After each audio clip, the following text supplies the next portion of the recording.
폭언은 기본, 폭력까지 부부싸움 그 끝은 어디인가? 일본을 뒤흔든 레몬 열풍, 레몬 다이어트의 모든 것. 가정경제 파탄내는 대출의 늪. 거리로 나선 고급 요리들, 푸드트럭의 진화 지금 시작합니다. 싸움 하다가 술 먹고 때렸어, 둔기로. 여자가 때렸다 몽둥이를 맞았다고 그래가지고 그게 더 충격이었죠.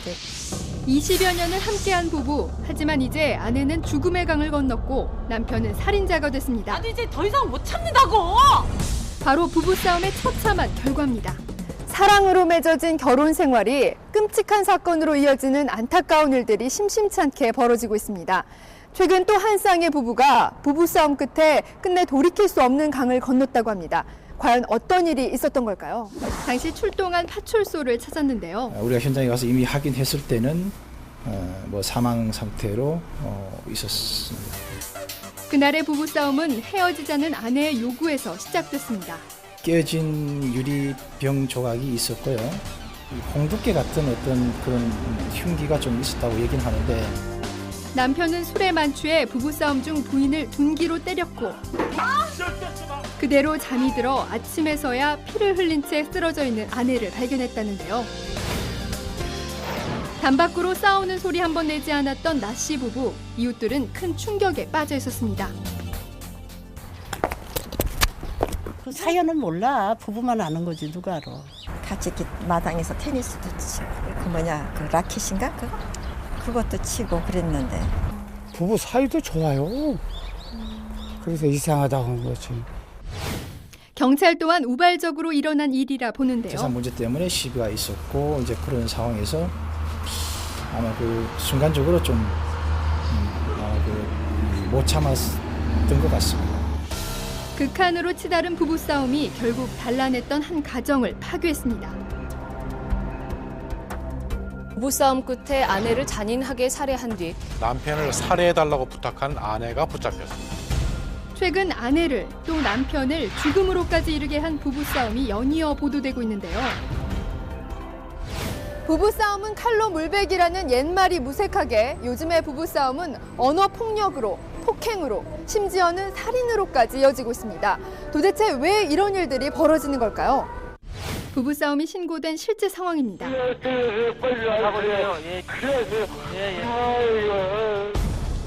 치열한 경쟁 속 각박해진 삶의 스트레스도 비극적 부부싸움의 한 원인. 스트레스를 많이 받게 되면 참을성이 없게 되고 내 행동에 있어서 반사적인 행동을 많이 해요. 사소한 일인데도 조금 참고 내가 어떤 한 박자 늦춰서 반응하기보다는 늘상 이제 자극이 오면 반응은 기계적으로 나. 재혼한 지금의 아내와 결혼 1주년을 코앞에 둔 박 씨. 몇 달 전부터 부부싸움이 잦았다고 합니다. 부부싸움의 처참한 흔적들. 하루 이제 퇴근해가지고 들어오면 밤새도록 싸우고, 그러고서 이제 그 이튿날 출근해서 갔다 와서 또 싸우게 되고. 결국 몇 주 전 별거에 들어갔는데요. 싸움이 늘수록 말의 폭력 그리고 폭행도 늘었다고 합니다. 5번 싸우는 중에서 한 3번 정도는 욕하고 싸우고, 1번 정도는 밀치고 정도 싸우고, 여기 뭐 슬쩍만 해도 멍이 들고 막 그래요. 그러니까 이제 그것을 폭력이라 때렸다 이렇게 하면서 때린 적은 없어요. 이젠 어떤 노력도 부부 사이를 돌이키긴 힘들다는데요. 정식까지 한번 가보자. 그런 얘기를 수없이 제안을 했어요. 제안할 적마다 제가 미치게 됐어요. 자기는 잘못한 게 없어요. 부부간 말싸움이 몸싸움으로 커지는 상황. 실제 부부 6쌍 중 1쌍에게 일어나는 일입니다. 사실 이제 처음에는 작은 물건으로 시작할 확률이 높죠. 그랬다가 그 다음번에는 한 이 정도 급은 던져줘야 내 속이 풀릴 것 같은 거고 내 속이 표현됐다고 생각되어지는 거예요. 그러니까 자꾸 증폭이 돼요. 그 감정적인 어떤 그런 상태에서만 증폭되어지다 보니까 극단적인 상황까지 연결되는 경우가 있는 것 같습니다. 잦은 싸움이 고민이라는 한 부부를 만났습니다. 아직 신혼의 단꿈에 빠져있을 법한 2년차 부부인데요. 하지만 현실은 다릅니다. 말로 사람을 뭐 칼로 찌른다는 그런 게 있잖아요. 와이프가 짜증을 안 내면은 그냥 넘어갈 수도 있는 문제인데 그런 게 괜히 오버해서 한다고 해야 할까요? 그런 거. 서로 탓하기 바쁜 아내와 남편. 부부의 동의를 얻어 관찰 카메라로 생활을 지켜봤습니다. 그리고 이 부부에게 어떤 문제가 있는지 전문가의 조언을 구했는데요. 거기 가서 김장 다시 하는 거 도와줘야 될 것 같다고. 며칠인데? 별다를 거 없는 일상의 대화를 나누나 싶더니 해봐야지, 엄마랑. 당신만 일하고 온 거 아니잖아. 그때 형부는 일 끝나고 저녁 때 또 여기 집까지 우리 집까지 와갖고. 형님은 밤새 채 5분도 지나지 않아 목소리가 커집니다. 내가 나가서 돈 벌게 그럼 집에서 애 보고 살리네 그러면. 나만큼 벌어올 수 있어? 내가 많이 버는 거 아니지만 뭐 할 건데? 배우자를 무시하는 말이 던져지고 됐어 그만 말해. 해봤냐고. 말하기 싫다고. 해봤냐니까. 말하기 싫다고. 그만 말해. 결국 대화를 거부하는 지경에 이르는데요. 대화가 5분도 안 돼서 싸움이 되면 그 뒤부터는 이제 참고 삭히는 게 많거든요. 답답함, 억울함, 분노감 이런 부정적 감정이 많아져요. 그 뒤부터는 더 대화하기가 싫어져요. 그래가지고 욱한 감정으로 거의 폭력까지 연결이 되거든요. 부부를 설득해 전문가의 도움을 받기로 했습니다. 늘상 싸움으로 번지는 부부 대화를 개선하기 위해 상담이 이루어지고 상황 인형극으로 상대방의 감정을 이해해가며 쌓인 앙금을 해소하는데요. 본인이 잊혀지라면 어땠을 것 같아요? 그랬을 것 같아요. 네. 좀 혼자 있는 것 같아. 안쓰러웠을 것 같아. 너무 심각하다. 그거는 반드시 그 외부의 도움을 받으셔야 돼요. 그러니까 경찰에 신고를 한다든지 하여튼 제3의 도움을 반드시 받으셔야 돼요. 그것은 당신이 미워서라기보다는 적어도 폭력만큼만은 가정에서는 있어서는 안 된다라는 것을 이야기하는 것을 그러니까 미리 인지시키는 거죠. 부부싸움으로 벌어지는 돌이킬 수 없는 비극들. 서로의 감정을 이해하는 속 깊은 대화로 이런 불행이 반복되지 않아야겠습니다.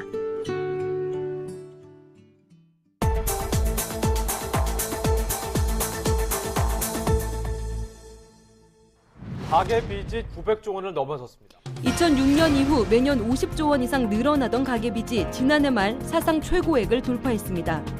저한테 죽는 사람이 차라리 죽는 게 낫잖아. 그 물가는 비싸잖아요. 월급은 안 오르잖아요. 죽을 만치 힘들어 사는 게. 하루하루 먹기 위해 살아가고 빚을 갚기 위해 일을 한다 해도 과언이 아닌 시대. 대체 무엇이 이들을 빚쟁이로 내몬 것일까요? 하루 2천여 명의 시민들이 채무 상환의 고충을 상담받기 위해 찾는 서민금융지원센터. 지푸라기라도 잡는 심정으로 찾아왔다는 김모 씨의 가계 빚은 무려 1,000여만 원. 있을 때 있다고 하면 없을 때가 좀 더 많잖아요. 저 조금씩 빌려 쓴 거예요. 네 군데 너무 이자가 비싸는 거예요. 200 정도 받으면 뭐 14만 왜 얼마씩을 뭐 40개월 갚아야 돼요. 30%에 육박하는 연체 이자에 시달리다 개인 파산하는 경우도 적지 않은데요. 신용회복위원회를 찾는 사람들은 작년 대비 월 400명 정도가 증가한 상황. 안타깝게도 연소득 2천만 원 미만의 저소득층이 대부분입니다. 지금 좀 부채가 총 얼마나 되시는 거예요?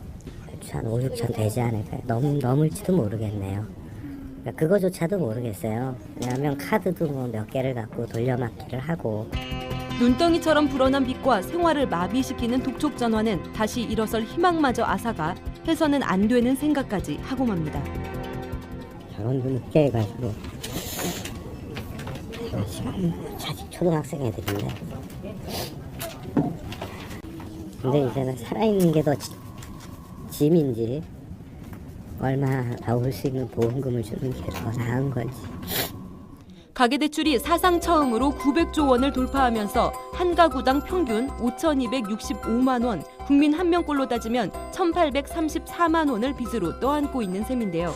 가족이 함께 목숨을 끊는 비극적인 사건들이 증가하는 이유도 가계빚과 무관하지 않습니다. 순간 모든 게 다 그냥 물거품이 돼버린 거죠. 그 빚으로 인해서. 열심히 살아도 안 되면 너무 공기에 몰려서 그 도둑질을 왜 하나. 사람이 자식을 때려주고 왜 정말. 가계빚 증가 요인의 주범은 주택담보대출. 전체 가계빚에서 차지하는 비율이 무려 60%에 달한다고 하는데요. 대출을 받아 오랜 내 집 마련의 꿈을 이뤘다는 사례자. 꿈은 현실이 되었지만 생각만큼 달콤하지는 않다고 합니다. 현금 5천만 원 가지고 집을 샀어요. 2억 5천짜리를. 이제 적금 들은 거 해지하고 전세보증금 하고 이렇게 했어도 빚이 1억 5천 이상이 됐었어요. 살다 보니까 갚아지지가 않더라고요. 담보대출로 인한 이자만 한 달 70여만 원. 시간이 갈수록 집을 가지고 있기 때문에 오히려 더 가난해지는 하우스푸어 신세로 전락하고 말았는데요. 2010년 기준 우리나라 하우스푸어는 108만 가구 374만 명으로 10명 중 1명꼴. 월 평균 가처분 소득이 250만 원 채 되지 않고요. 그런데 매달 갚아야 하는 원리금은 102만 원에 달합니다. 그래서 가처분 소득의 42%를 빚 갚는 데 써야 되는 상황인 것입니다. 이자를 내는 것도 빠듯해 아파트를 팔고 작은 월세집으로 이사를 왔지만 집이 없는 지금이 오히려 행복하다 말합니다.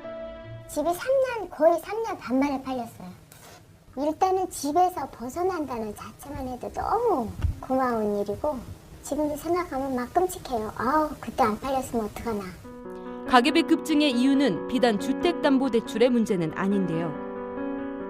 신용등급이 낮아 제2금융권 고금리 대출로 생활비를 충당하고 있다는 주부를 만났습니다. 처음에는 500 받았어요. 그럼 500개 39.9%예요, 이자가. 그 다음에 또 일을 못하니까 또 그래서 300 하고 그래서 300 하고 그래갖고 총 2천만 원. 당장 돈이 필요할 때 큰 제약 없이 쉽고 빠르게 돈을 내어준 금융회사들은 빚 불감증을 야기시키고 가계빚을 증가하게 만든 아주 중요한 요인. 신용카드사들이 그러면 이렇게 아무런 능력 없는 분들에게 묻지도 않고 따지도 않고 이렇게 돈을 빌려주게 됐냐? 그것은 현재 한국의 그 이자율이 굉장히 높기 때문입니다. 신용카드를 통한 현금 서비스도 이자율이 최고 한 29% 정도까지 됩니다. 이것은 일본의 사채이자보다 높다라는 걸 분명히 기억을 하시고요. 더 이상 가계빚을 증가시키지 않는 개인의 노력도 중요한데요. 우선은 힘 닿는 데까지 가계부채 규모를 줄일 수밖에 없습니다. 그리고 필요 이상으로 불필요한 데 돈이 새 나가는 것은 없는지 소비 구조도 다시 한번 살펴봐야 될 필요가 있습니다. 고금리 대출 혹은 과도한 채무로 빚을 갚지 못할 경우엔 서민금융지원제도의 도움을 받는 것도 필요합니다. 언제 터질지 모르는 시한폭탄과 같은 가계빚, 국가와 금융, 가정 모두의 비상금이 필요할 때가 아닐까요?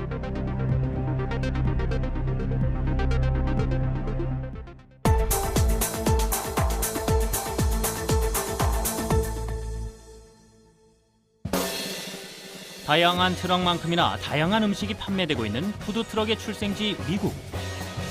금융위기 속에 힘든 서민들에게 인기를 끌며 열풍을 넘어 문화로 자리 잡았습니다.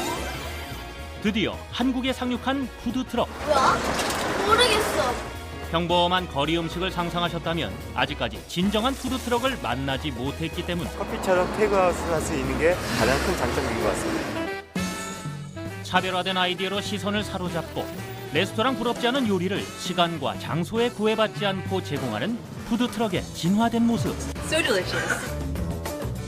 거리로 나가 푸드트럭의 진가를 만나봅니다. 환하게 불을 밝히며 영업 준비가 한창인 이곳은 도로 한편. 독특한 외양의 푸드트럭 한 대가 거리에서 손님을 유혹합니다. 뭐야? 모르겠어. 이거 라면이구나. 내일 사 먹을래? 지나가던 사람들 남녀노소 가릴 것 없이 시선을 사로잡고 트럭 앞에 발을 묶어두는 비결은 바로 특별한 메뉴. 전문적인 요리 과정에서 알 수 있듯이 평범한 라면이 아니라 정통 일본식 라면을 푸드트럭에서 만날 수 있습니다. 어머나, 저렇게 구워가지고 하는 거예요 지금? 이게 한번 삶은 고기인데요. 기름기를 좀 빼는 그런 작업입니다. 요리 과정만 봐도 저절로 군침이 도는데요. 튀김면이 아니라 인스턴트면이 아니라 생면이라 가지고 드셔도 이제 훨씬 부담이 덜 하실 거예요. 수유라면 받으시고요. 즉석에서 생면을 익혀 육수에 고명까지 더해 나오는 일본식 라면.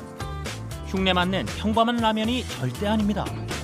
여기 그 한국에서 먹는 라멘 몇 번 먹어보고 일본에서 먹어봤는데 일본에서 먹은 거랑 좀 약간 비슷한 맛인 것 같아요. 맛있어요. 푸드트럭 셰프라는 자부심으로 요리한다는 사장님. 좋은 점은 이제 원하시는 분들이 있는 곳은 제가 직접 찾아갈 수 있다는 점이 좀 좋은 것 같고요. 그리고 이제 장소에 구애받지 않고 제가 이게 찾아다닐 수 있어서 좋은 것 같습니다. 늦은 밤까지 이어지는 손님들을 뒤로하고 또 다른 푸드트럭을 찾아 나섰습니다. 있다. 신개념 이태리 포차. 트럭 앞에 내걸린 간판부터 예사롭지 않은 푸드트럭을 그야말로 습격하듯 방문해봤는데요. 안녕하세요. 저 MBC 실시간각에서 나왔는데요. 네. 100% 실제 상황. 사고 현장을 들킨 듯이 당황한 표정 보이시죠? 눈에 띄는 게 와인잔이 눈에 띄어요. 와인잔이.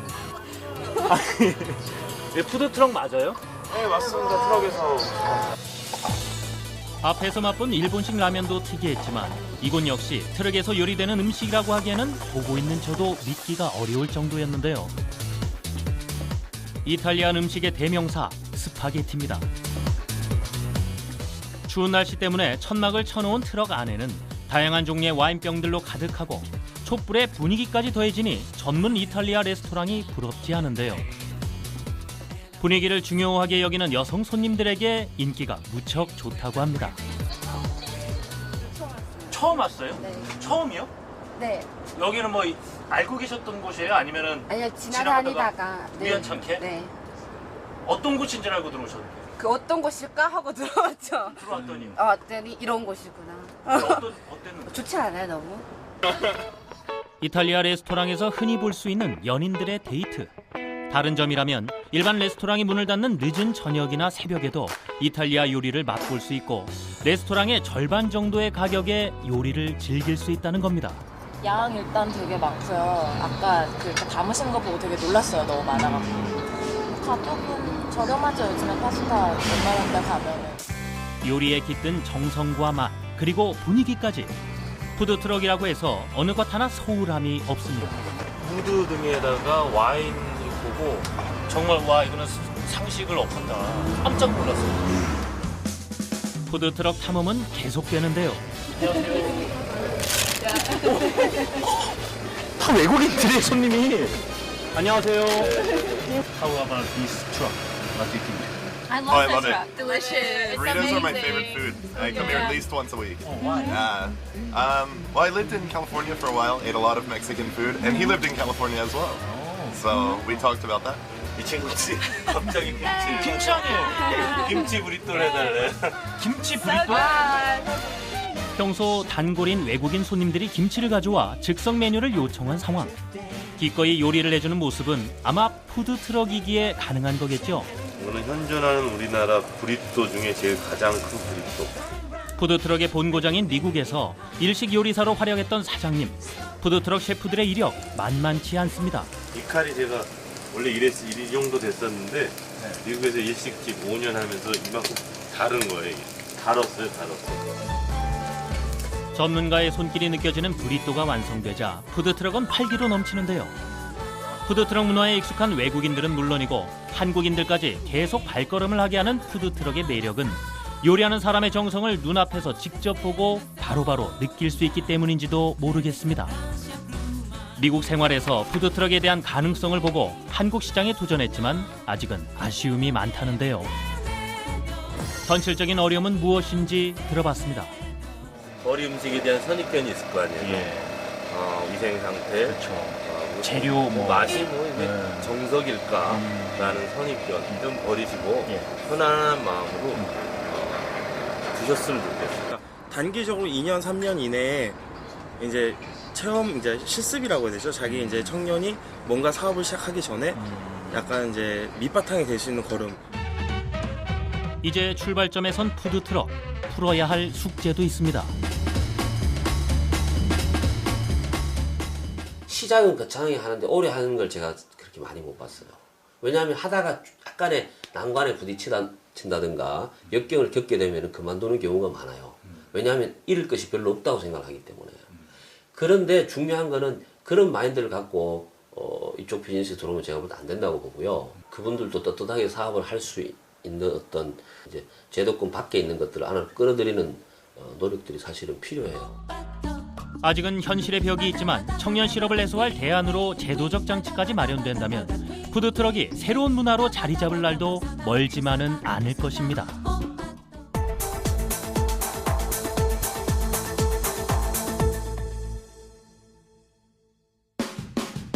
완벽한 몸매를 원하는 분들에게 희소식. 다이어트에 떠오르는 아이콘 비타민C의 대표과일 레몬이 체중 감량에도 도움이 된다는 사실 알고 계셨습니까? 레몬이라면 무엇이든지 오케이. 레몬으로 다이어트까지. 일본 열도를 뒤흔든 레몬 열풍. 그 열풍이 상큼한 향기로 우리나라에도 전해지고 있습니다. 연예인들 사이에서도 화제였던 레몬 디톡스 다이어트. 몸에 있는 독소를 다 빼내주어서 살도 너무 많이 빠지고요. 그리고 피부도 굉장히 좋아지고. 레몬 디톡스 다이어트는 소비자의 구매 패턴에도 변화를 가져왔는데요. 레몬은 수입 과일 중에 비인기 상품이었는데 또 고객님, 여성분들과 주부 고객님들한테 유행을 하면서 전년 대비 40% 정도 매출이 신장하였습니다. 완벽한 바디라인을 꿈꾸는 여성들에게 입소문을 타며 주목을 받고 있는데요. 레몬 디톡스 다이어트에 합류한 예비 몸짱을 만나봤습니다. 몸매 가꾸기에 여념이 없는 모습인데 운동하다 말고 어디 가시나 봤더니 레몬즙 내기에 열중하고 계시네요. 이게 레몬 디톡스 할 때 마시는 물이거든요. 배가 고플 때마다 자주 조금씩 먹어야 됩니다. 그 외에는 다른 거 식사는 안 하시고? 예. 요가를 더하면 효과 만점. 그녀의 체중 감량을 돕는 레몬 디톡스 음료 제조법을 공개합니다. 필요한 준비물 확인하시고요. 레몬 3개를 즙을 천연 시럽과 1:1 비율로 섞어준 후에 카엔페퍼 혹은 고춧가루를 기호에 따라 넣고 물 2리터를 부어 섞어서 마시면 됩니다. 이것이 하루 용량. 제가 뭐 많이 통통한 편은 아니지만 약간 통통하다는 말을 많이 들어서 이번에 좀 다이어트를 하면서 좀 독하게 하고 싶은 마음이 있어서 단기간에 살을 가장 많이 뺄 수 있는 최고의 다이어트 비법이라는 얘기를 들어서 이렇게 하게 됐습니다. 레몬 디톡스 다이어트가 인기 있는 이유. 겨울철 불어난 살을 단기간에 빼고픈 여성들의 심리 때문이라는데 효과는 어떨까요? 레몬이 다이어트에 좋은 이유는 다른 어떤 과일보다 비타민 C가 많기 때문에 피로를 회복시켜주고 항산화 성분이 많아서 우리가 다이어트와 함께 일어날 수 있는 피로감을 없애줄 수도 있고요. 전신순환을 개선해주기 때문에 노폐물을 해독하는 효과가 많이 있습니다. 레몬 디톡스 다이어트의 인기를 증명하듯 살과의 전쟁 선포 후 승리한 성공 사례가 줄을 잇고 있지만 유의해야 할 점이 있다고 합니다. 네, 다이어트를 하기 위해서 특정 음식, 예를 들어서 레몬 같은 것을 한 가지만 가지고 다이어트를 하게 되면은 그것이 영양 불균형이 와서 건강에 해로울 수도 있고요. 특히 체질에 맞지 않는 분들이 레몬 다이어트를 하게 되면은 그것이 오히려 해를 줄 수가 있어요. 그러니까 반드시 전문가와 상의를 한 후에 시행하시는 게 좋겠습니다. 다이어트의 선두주자로 떠오르는 레몬. 건강한 레몬 식습관으로 예뻐지세요.